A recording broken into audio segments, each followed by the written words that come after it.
and is HopeNet's primary trainer in the areas of mental health, wellness, and relationships. Jolynn is a licensed medical marriage and family therapist and has been assisting a variety of people through counseling, training, coaching, and consulting for over 20 years. Thank you all for being here tonight. Give it up! Okay, where's HopeNet? Is HopeNet in the house?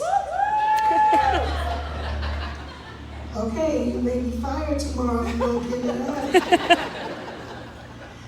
Okay, I'm so excited, I just have to breathe. You guys just can't be real quiet, okay? You can laugh and smile and all of that stuff, but HopeNet, how many of you know about HopeNet?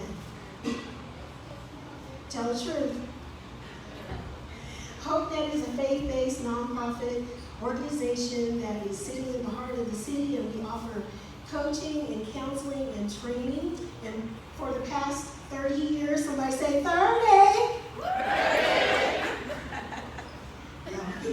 Some of y'all say 30, okay. And we're under the leadership of Christian Doom, our executive director. Give it up.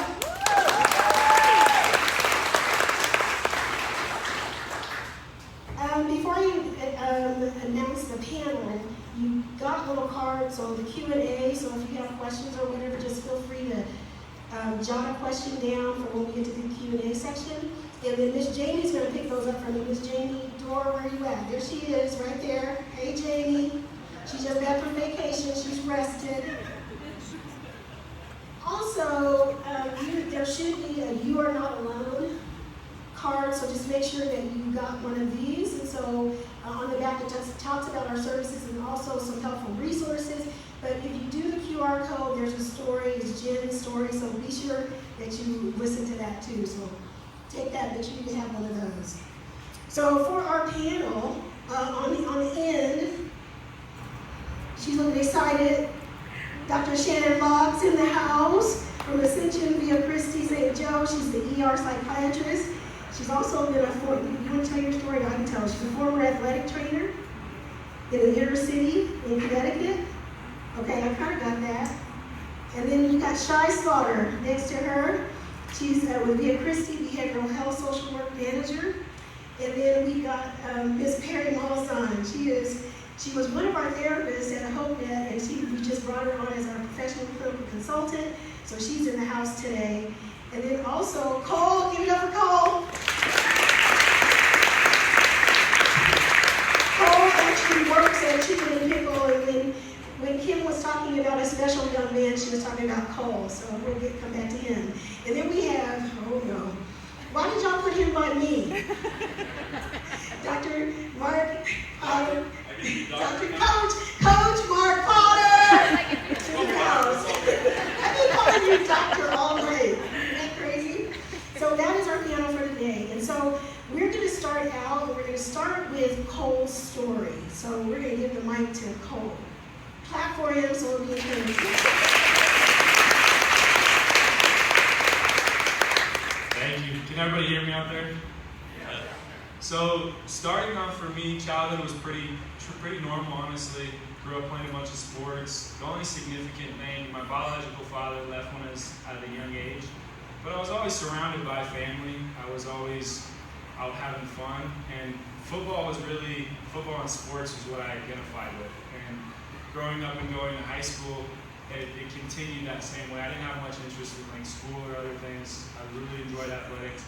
And so my senior year, when I got hurt playing football, I no longer had the two coping mechanisms that were healthy, and that was playing football and lifting.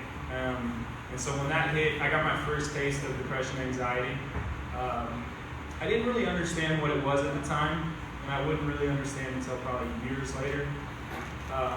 Got back to healthy, went to college, started playing football in college, and just got back in shape.